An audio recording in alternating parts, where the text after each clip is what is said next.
আসসালামু আলাইকুম বন্ধুরা, কি অবস্থা সবার? আশা করি সবাই ভালো আছেন। তো আজকের ভিডিওতে আমি তৈরি করলাম আমার ছোট JBL স্পিকারগুলোর জন্য একটি বেজ স্পিকার। তো দেখতে পাচ্ছেন স্পিকারগুলোর সাথে কিন্তু বেজ স্পিকারটা একদম সম্পূর্ণ মানাইছে এবং দেখতেও পুরোটা অরিজিনাল লাগছে। তার সাথে কিন্তু এটা প্রপারলি ওয়ার্কিং, মানে এটা কিন্তু সুন্দরভাবে চলছে। তো সব মিলিয়ে কিন্তু আজকের ভিডিওতে একটি কমপ্লিট ডিজে সেটআপ তৈরি হয়ে গেল। তো গত একটা ভিডিওতে কিন্তু এই JBL এর ছোট স্পিকারগুলো তৈরি করেছিলাম এবং আরেকটা ভিডিওতে এটার এমপ্লিফায়ার তৈরি করেছিলাম। তার সাথে কিন্তু আজকের ভিডিওতে এটার বেসটা তৈরি করলাম। তো গত ভিডিওগুলো যদি দেখে না থাকেন আমার চ্যানেলে গিয়ে অবশ্যই দেখে আসবেন। তো যাই হোক, আজকের ভিডিওতে চলুন বেজ স্পিকারটা তৈরি করা শুরু করি। আর আজকের ভিডিওটাও কিন্তু খুব ইন্টারেস্টিং হতে চলেছে, তাই শেষ পর্যন্ত অবশ্যই দেখবেন। তার আগে আমার চ্যানেলে নতুন হয়ে থাকলে অবশ্যই চ্যানেলটি সাবস্ক্রাইব করে সাথে থাকবেন।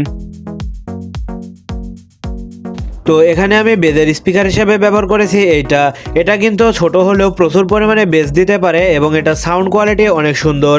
আর এটা কিন্তু মাত্র 10 ওয়াটের একটা স্পিকার, যেটা খুব সহজেই ছোট অ্যাম্প্লিফায়ার দিয়ে চালানো যাবে। তো প্রথমে স্পিকারটি তৈরির জন্য আমি এখানে ব্যবহার করব হচ্ছে কাগজের কার্টুন। আর গতবারে যে স্পিকারগুলো আছে ওগুলো কিন্তু এটা দিয়েই তৈরি এবং এটা যথেষ্ট মজবুত আছে এবং স্পিকার তৈরির জন্য একদম পারফেক্ট।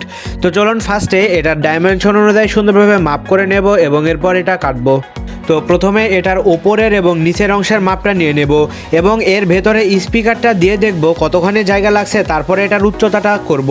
তো ওপর আর নিচের দৈর্ঘ্য হবে 5 ইঞ্চি এবং প্রস্থ হবে 3 ইঞ্চি। তো চলুন সেই অনুযায়ী মাপটা করে ফেলি এবং কেটে ফেলি।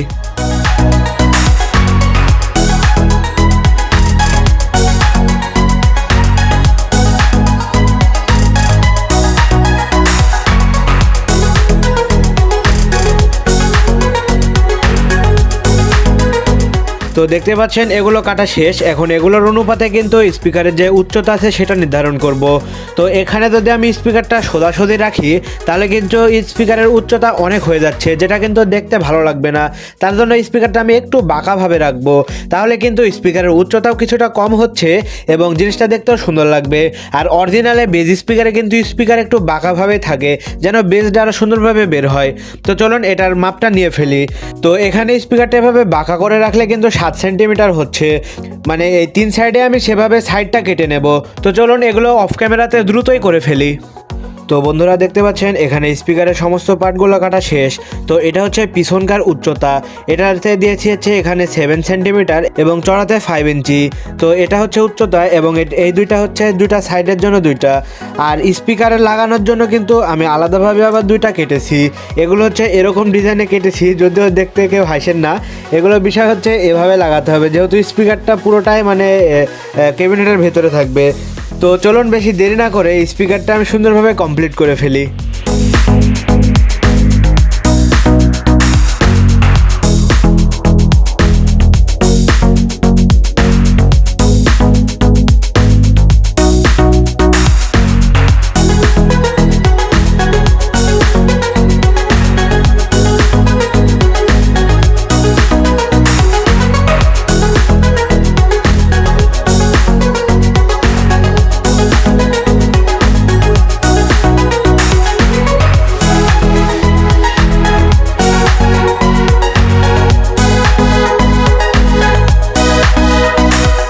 তো দেখতে পাচ্ছেন আমার বেজ স্পিকারের কিন্তু লাগানো হয়ে গেছে, কিন্তু ছোট্ট একটা মিস্টেক হয়ে গেছে। এখানে স্পিকারের তার না লাগিয়ে কিন্তু এটা আমি লাগিয়ে ফেলেছিলাম। তাও ভালো, এটার যে তারের কানেক্টর আছে এটা উপর মুখে আছে, তাও কোনো মতে এখানে আয়রন দিয়ে লাগাতে পারবো। তো চলুন বেশি দেরি না করে এটা লাগাই, না হলে কিন্তু পরে আরও বড় মিস্টেক হয়ে যেতে পারে।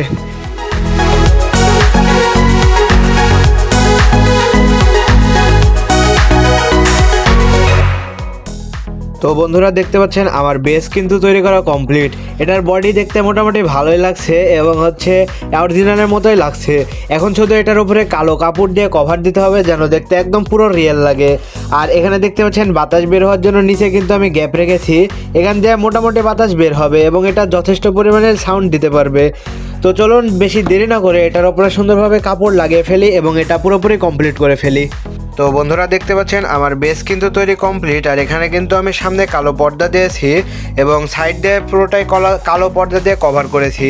তার সাথে এটা অডিও ইনপুটের জন্য কিন্তু 3.5mm ইয়ারফোন জ্যাক লাগিয়ে দিয়েছি।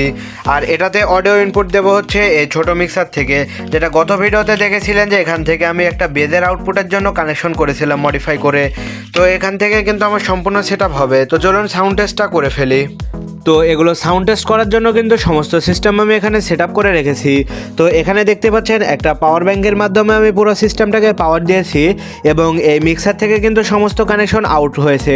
তো এখানে মিক্সারে আপনারা জানেন যে এখানে D7 চালানোর জন্য কিন্তু USB থেকে 5 ভোল্ট আউট হয় এবং একটা স্টেরিও অডিও আউটপুট হয়। তো এখান থেকে যে স্টেরিও আউট হচ্ছে সেটা কিন্তু এই স্পিকারগুলো চলছে এবং যে বাড়তি বেজের সিস্টেমটা আউট হয়েছে ওটা কিন্তু এই বেসটা চলছে। তো এইগুলো নিয়ে কিন্তু আমার সমস্ত কানেকশন এখানে কমপ্লিট। তো চলুন এবার একটা মিউজিক অন করে এটা সাউন্ড টেস্টটা করে ফেলি।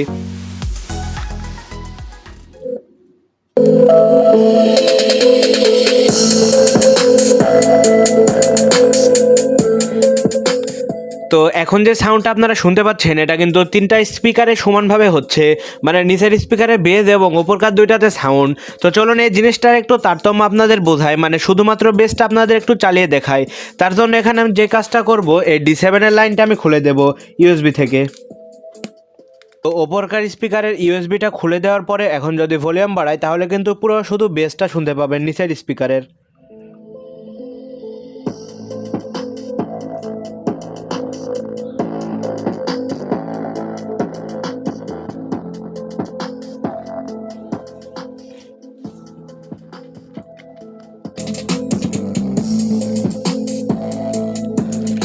তো বন্ধুরা, এই ছিল আজকের ভিডিওটি ভালো লাগলে অবশ্যই একটি লাইক দিয়ে চ্যানেলটি সাবস্ক্রাইব করে সাথে থাকবেন।